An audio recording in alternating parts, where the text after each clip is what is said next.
So she had a very interesting post on social media. Mary sent me this last night, where she's basically talking about the war between traditional men and traditional women. Certainly in Hollywood, this is a problem because, like we talked about earlier in the Netflix segment, they seem to be doing everything to get people to act against their nature. They want the men to act like women, and they want the women to act like men. I don't know if it's because they find that to be inherently more interesting. Is it social conditioning? You be the judge. But Evangeline Lilly has her own thoughts on it. She says, why are we only applauding masculinity in women and villainizing it in men? And why are we only applauding femininity in men and debasing it in women? Why can't we just allow for all of it? Why do we feel the need to vilify a man wearing shit kicker boots, driving a pickup truck, who's not afraid to punch someone in the face? But if they were a woman, they would be the epitome of cool. Why is it when a man loves makeup, cries easily, and stays at home to tend to the domestic responsibilities, why is that valiant, but a woman who does the same is pathetic? That's a very fair question, because one thing we've noticed is that modern feminism seems to really, as much as they talk about it being a women's choice, they don't want women at home because they feel like they're being suppressed and they're being held down, and that it's a problem when they're ignoring the fact that plenty of women actively make that choice on their own. They're not being forced to do that because society has no place for them like it used to be, right? You had to get married because women weren't going to college, women weren't getting degrees, they weren't getting good jobs, so they got married and they had no other options. Now they have options. Women now outpace men at colleges. Like, more women are graduating with degrees now than men. Mm-hmm. So why is it now that we've seemed to demonize our what would be considered traditional roles? Well, if we've already renounced what makes women women, which is their capacity to bear life, then we really don't have a place for them in society. So it's just kind of this awkward thing. Like, where do we put you now? Yeah. Because they're just... I saw this girl wearing a shirt that says, girls do everything better. And it's like, first off, that's not...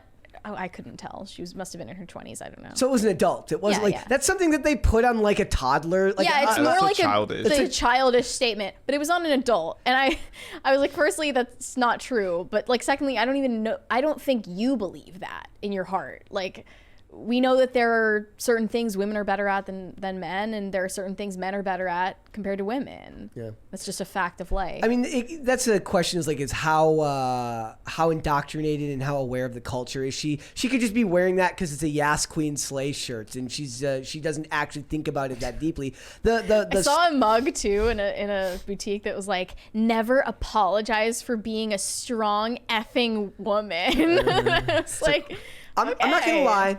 Okay, so there's this YouTuber and Instagram creator that I love named Sheena Melwani. She's a mom. Like, all her content is as normie gets. But she posts like sometimes those things end up in the post, and I get it. Like, she's a normie. She's not thinking of it the same way we are. She's saying that, like, look, there's nothing. That just shows how pervasive the culture is. I'll tell you, the day that all of this really stuck for me, long before I was politically aware, but before I knew how bad it was I was going to work one day, and I saw a woman walking with her son wearing a shirt that said "All men are R-wordists."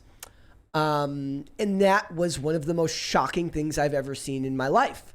Yeah. Walking with a little baby boy, going to the park, wearing this shirt. Who knows? That might have been her daughter that she's forcing to. Yeah, you never know, dress right? A certain way. Like, that was like, that's the stuff that's scary to me. Like, that's more scary to me. But I think that you get to that by starting with what you're talking about. Like Imrata said, I'm so scared to raise a boy in this culture. Yeah, like, she has a son that she carries around like a rag doll. She doesn't know how to carry her own child.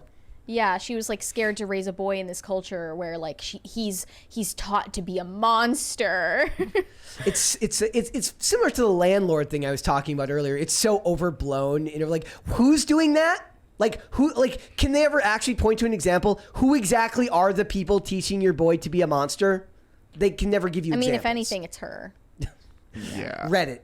I really feel like this is just like a globally construed effort to lead to the demise of American society, because this is only in like Western culture where you're seeing men continuously being told to be more feminine, and then women being told to lead. But the thing is if we go to war and we have all these strong, burly, butch women going out to war and fighting on the front lines, like, we're going to get spanked in an international war. Meanwhile, we have all these men who are getting weaker and weaker every single generation, and this is a controlled effort. You can really put a lot of that blame even just on TikTok. Yeah. Because, TikTok, owned by China, the way that they have their algorithm set up to make men continue to be more feminine and emotional and hate the military, hate the country, and all of this stuff, it's just making us weak. Why would they ever expect anyone to want to volunteer for military service now, given how hard they've worked to make Americans hate their own country? And this has gone on for far longer than just the last couple of years. If you see the recruitment ads for the Navy and every branch, really, it's at this point all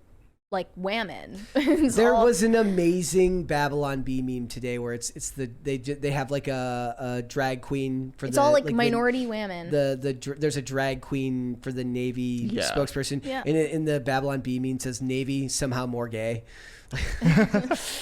There was shade thrown there. That's not me saying that. That's the Babylon Bee saying that. Take it up with Seth.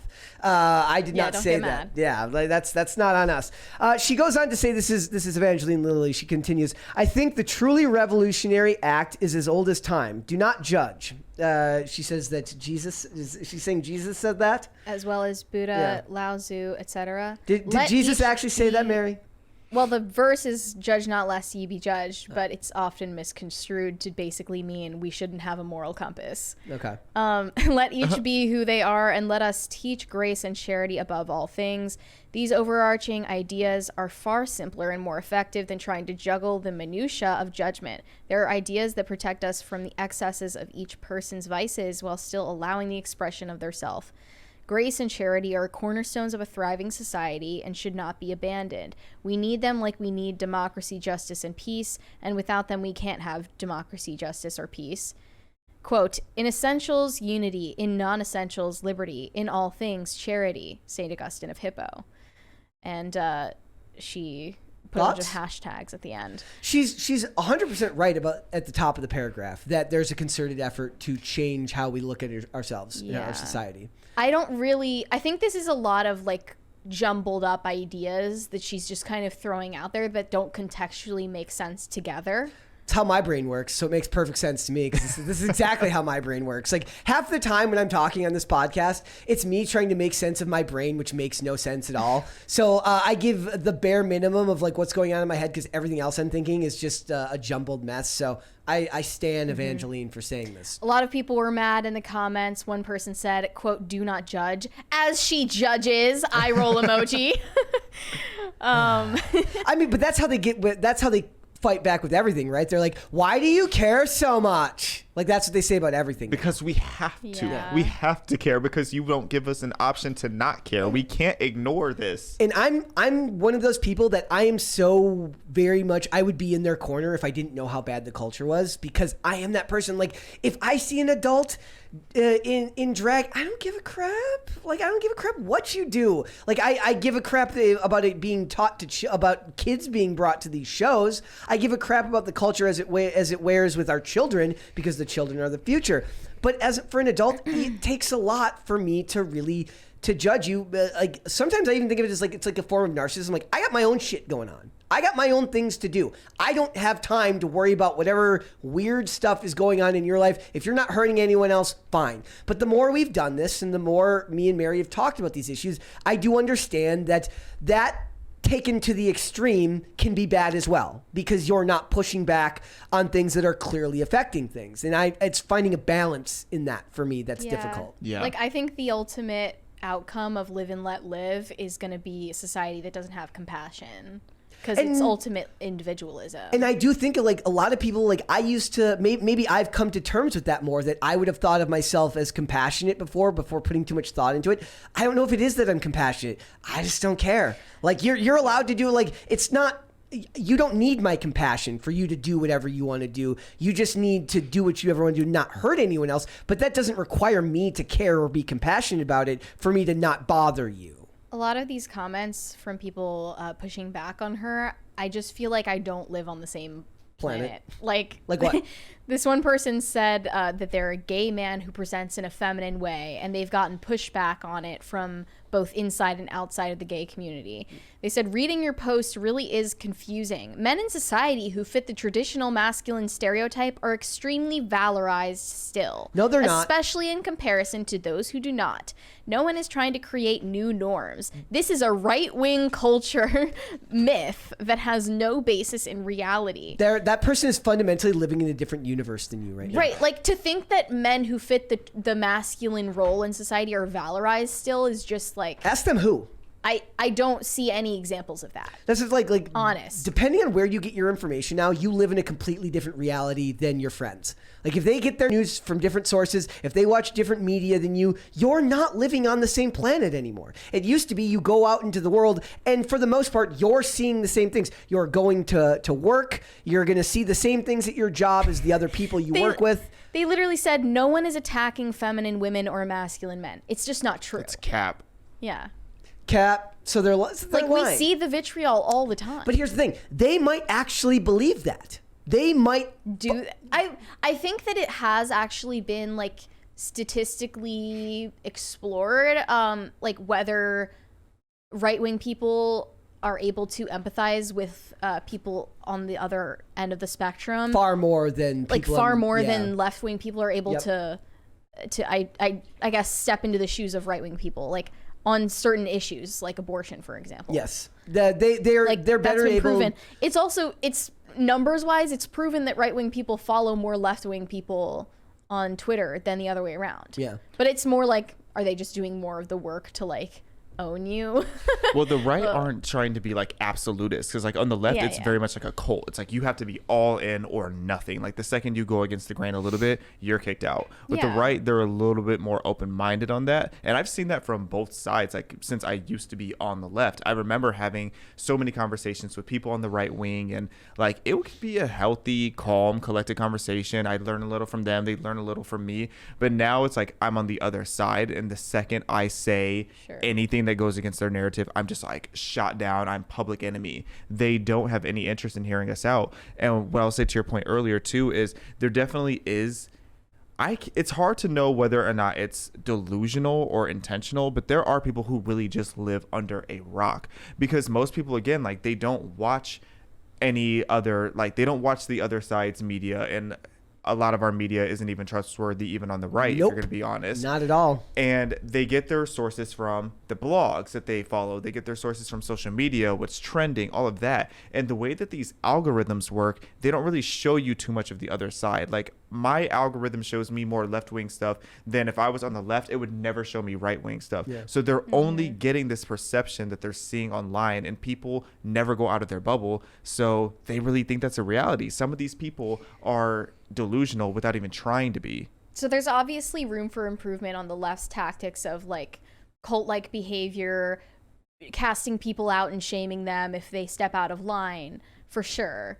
But I feel like on the right, it's almost to the extreme in the other direction, where we're so open that anyone can step into our ranks, even if they Mary would love a little bit more authoritarianism. Not authoritarianism, but like exclusivity or, I don't know, standards, a gatekeeping of any kind, because it just seems like any dissident now is vacuumed up into this big and arena. Let's face it, the right is very, like, anytime somebody from the left says something not mentally ill, they're like, I love that Like Anna Kasparian recently. Look at that, Anna Kasparian. She's fantastic. I'm like, stop it. If you didn't know, like she tweeted about not wanting to be called a birthing person because she's female. Yeah. And it's like, thank you, Captain Obvious, but you're not right wing for pointing it out. Yes. Right, because the right is desperate. The people who do get that we need to start fighting in this culture war, they're desperate. The second that a celebrity or anyone who is mainstream says like, oh, like I'm hesitant to get the vaccine, I want to do some research, all of a sudden they are the poster child of the Republican Literally, Party. that's Evangeline Lilly. I went back and looked at her post from January last year talking about the vaccine mandates, because this was heavily affecting Hollywood, but also other industries. She said that she attended a protest in DC to support bodily sovereignty, while Canadian truckers were rallying for their cross-country peaceful convoy in support of the same thing. I believe nobody should ever be forced to inject their body with anything against their will under the threat of violent attack, arrest, or detention without trial, loss of employment, homelessness, starvation, loss of education, alienation, excommunication from society, under any threat whatsoever. This is not the way. This is not safe. This is not healthy. This is not love. I understand the world is in fear, but I don't believe that answering fear with force will fix our problems. This last sentence really got me. I was pro-choice before COVID, and I am still pro-choice today. Hashtag medical choice. Is she talking pro-choice abortion, or is she talking pro-choice? It's in this big tent of being pro-choice that she's put abortion and not wanting vaccine mandates in the same bubble. Yeah. Because I hate the comparison. It's just a way to kind of backtrack on standing against the line that all, people in Hollywood had to agree with at that time. Yep.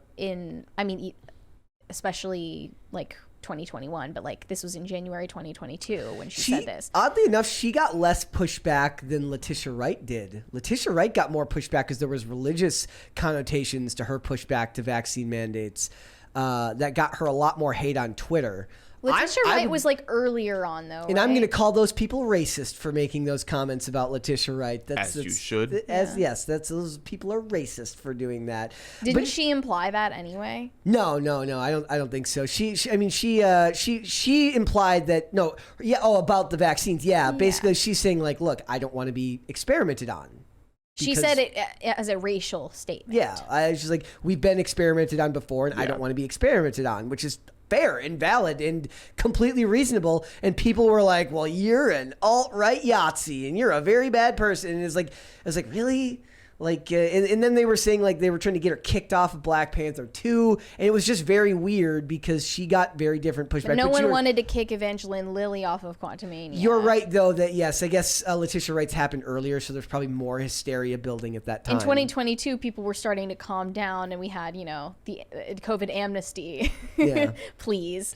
But you're right, Xavier. Like, the right does search for bright spots in Hollywood almost too hard, hoping that someone will become our poster child, when in reality it's better to just create culture. There's one right there. We've got one from 1,000 Foot Deep End. No, from the King of Pudding. He said small pudding fund today. Thank you very much. Thank you for the pudding fund. Yes. $50. The thing about it is, for a lot of these, don't do that again. A lot of these celebrities, they get really, like, whenever I compliment a movie, I make very clear to point out, like, I like this actor's work. I like this director. I like this movie, but I'm not going to sit there and stand for some performer for no reason just because they said one thing that I like. There are actors who I do believe are that see the world in the way that we do, and I like those people for who they are because a lot of their views align with mine. But that doesn't mean that you need to then start looking for other actors who say one good thing and start attributing your worldview to them. I do applaud, though, the willingness to receive pushback online, and she's done it before. So she clearly is at a point in her career where she doesn't need to worry about it anymore. One comment said, "You totally deserve an Oscar for Ant-Man and the Wasp: Quantumania. That must have been the performance of your life, playing a character that actually believes in science." Oh my goodness, they got her. You're so corny. Got her. By the way, we are going to have a crisis party. Have you ever experienced have you seen the crisis parties? When you watched a couple of the segments, did you see any of the crisis parties? I didn't see the crisis It's going to be loud. Okay, that's fine. I think I turned the volume back up. I saw people wearing "I believe in science" shirts before COVID ever happened. Oh yeah, well, that was already a statement that they were. That's like, along there with women in STEM is the science propaganda. It's obviously it's because they've turned everyone into morons. It doesn't mean anything. Where you say like I believe in, it's like yes, I believe in science too, but there's a difference between that and the weird religion you've built sort of like around cult of personality around certain Black people. Lives Matter. Yeah. Sort of like that. I also recently saw a shirt that says Black Lives Matter, but first, coffee. Oh. Ew. Like, who is the clientele? Who's buying that? Woke white You're women. going to get beaten up. Exclusively woke white women. And plus, she's making her priorities known very well there. She's like, she would like to protest on your behalf, but not before she's gotten her half calf. What she means is like, my coffee matters more than your life. Yeah, that's Basically. kind of what she's saying. Like, I would rather a lot watch of you ways. die than not have my coffee. That's horrible. So, but back to her original point, there is a push in Hollywood to feminize men and to make women more masculine. Absolutely. I love how the left admits that Hollywood is under their control. This one comment said, I just lost what respect I had for you. You're part of the minority of Trump-tards in Hollywood. You're admitting that it's a minority and that the 99% of Hollywood backs everything you believe. And is minority suddenly a bad thing? I thought it was a good thing. We It's don't giving want you and racism. others like you here. Go to the irrelevant southern states with the rest of the outdated, uninformed, uneducated beep who live there that believes in nonsense while being hypocritical instead of science. The only demographic Wow. that you could say that to without it just being deplorable is like right wing or conservatives or even Christians. Any other demographic outside of that would just be completely Go condemned. to the irrelevant southern states instead of glorious LA, which is totally doing great. Thanks for watching. Listen to full episodes of Pop Culture Crisis on Spotify. Keep up with us on social media and make sure you subscribe and ring that bell so you never miss the show. Bye, guys.